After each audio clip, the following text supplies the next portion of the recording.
Okay and hello everyone, जय हिंद। तो प्यारे बच्चों, आप सभी का स्वागत है हमारी इस प्यारी वीडियो में।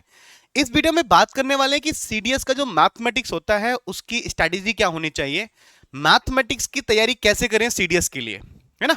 तो सीडीएस के लिए हम जानेंगे इस वीडियो में।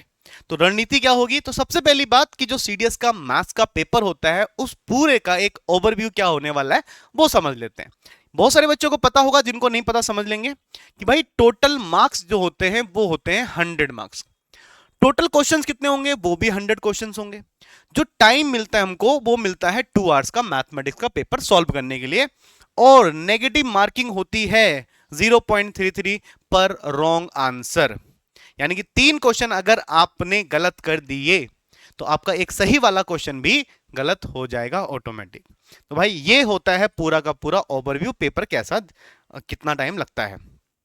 अगर मैं बात करता हूं वेटेज की, तो वेटेज में हम देख पा रहे हैं कि एडवांस मैथ्स पूछा जाता है, साथ ही साथ अरिथमेटिक मैथ्स पूछा जाता है। पूरा जो सीडीएस का मैथ्स होता है उसको 2 पार्ट्स में हमने डिस्ट्रीब्यूट कर दिया, एडवांस मैथ्स और अरिथमेटिक मैथ्स। और हाँ, अगर आपको जानना है कि एडवांस मैथ्स के अंदर कौन कौन सा मैथ्स आता है और कौन कौन से चैप्टर आते हैं और उन चैप्टर का वेटेज क्या है, तो भाई कमेंट बॉक्स में, ठीक है, कमेंट जरूर करिएगा। और नेक्स्ट वीडियो आपके लिए मैं इसी पर लेने वाला हूं, ठीक है, कि चैप्टर वाइज वेटेज क्या होगा सीडीएस के मैथमेटिक्स के टॉपिक का।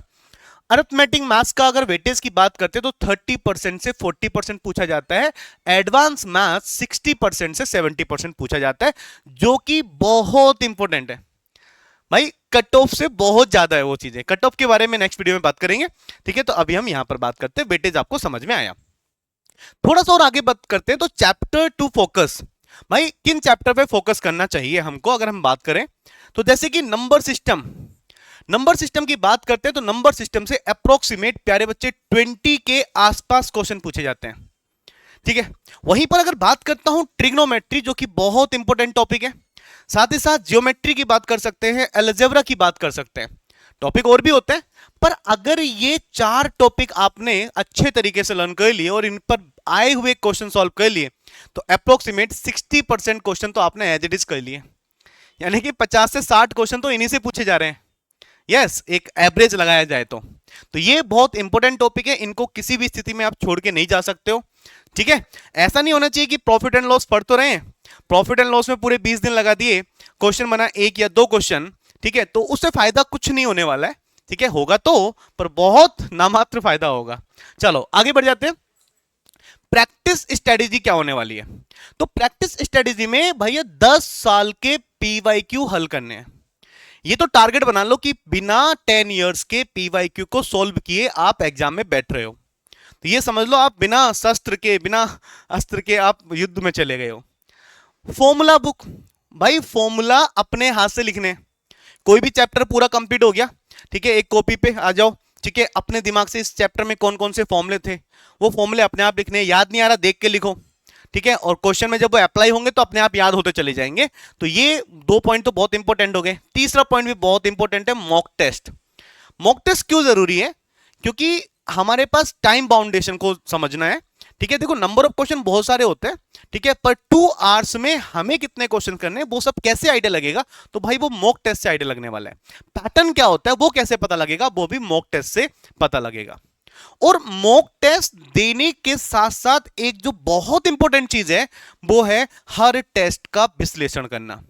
यानी कि अगर आपने कोई टेस्ट किया और उसमें 10 से 12 मार्क्स ही आपके आ रहे हैं मान लीजिए, तो आपको ध्यान रखना है कि भाई कौन कौन से क्वेश्चन ऐसे थे जो मैं कर तो सकता था पर मैं मॉक टेस्ट के ड्यूरिंग कर नहीं पाया, तो उस पर अच्छे से, या किसी फॉर्मूला की वजह से नहीं कर पाया, उसको लर्न करो अच्छे तरीके से, ठीक है।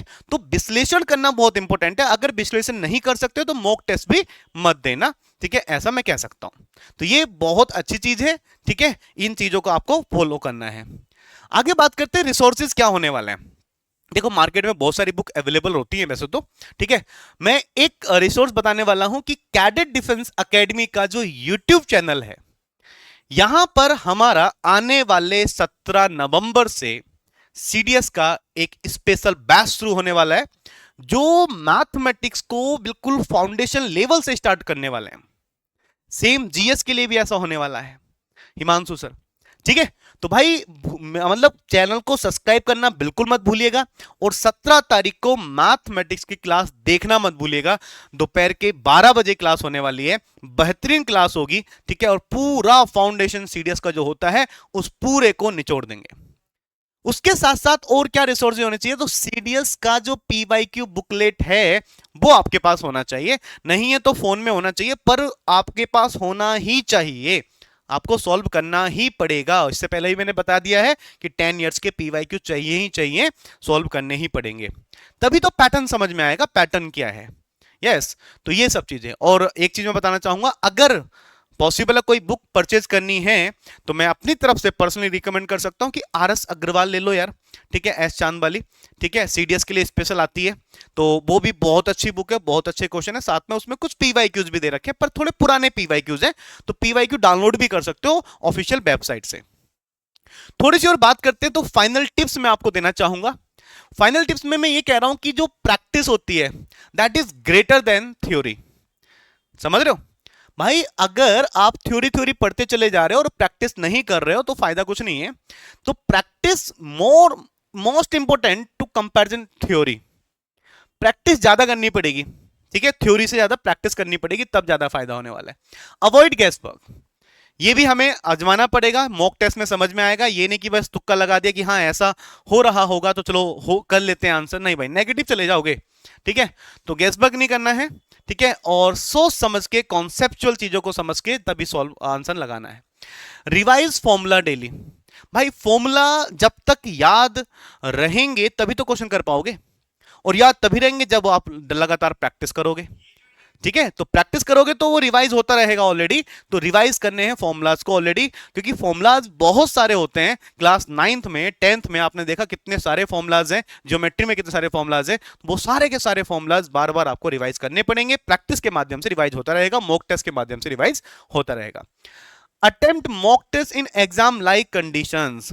ऐसा नहीं है कि मॉक टेस्ट, एक मॉक टेस्ट ले लिया हमने और एग्जाम में बैठ गए हैं, मतलब घर पे बैठ गए हैं और वो सुबह से शाम होगी, एक मॉक टेस्ट हुआ नहीं, या 2 घंटे का पेपर था, हमने 10 मिनट अभी कर लिया, ठीक है, फिर कुछ काम करने लग गए, 10 मिनट फिर बाद में कर लिया, ऐसा नहीं। जो कंडीशंस एग्जाम में होती है कि पेपर हाथ में आ गया तो 2 घंटे बाद पेपर आपका ले लिया जाएगा, उसी ड्यूरिंग आपको पेपर देना है। तो सेम उसी कंडीशन के हिसाब से आपको क्या करना है, मॉक टेस्ट अटेम्प्ट करने हैं। यस, साथ ही साथ डिसिप्लिन बीट्स टैलेंट, तो ये लाइन आप सबके लिए है, आप लोग बहुत समझदार हैं। ठीक है, कि भाई अनुशासन बहुत जरूरी है, अनुशासन है, ठीक है, डिसिप्लिन है तो फोकस्ड भी रहोगे, ठीक है, और टारगेट को अचीव करने में आसानी होगी। तो इन सभी के साथ, और कमेंट बॉक्स में लिखना मत भूलिएगा कैसी लगी वीडियो, और साथ ही नेक्स्ट वीडियो आप क्या चाहते हो, ठीक है, वो बताइएगा। तो चलिए इस वीडियो को यहीं खत्म करते हैं। थैंक यू, जय हिंद, वंदे मातरम, धन्यवाद, लव यू टू ऑल।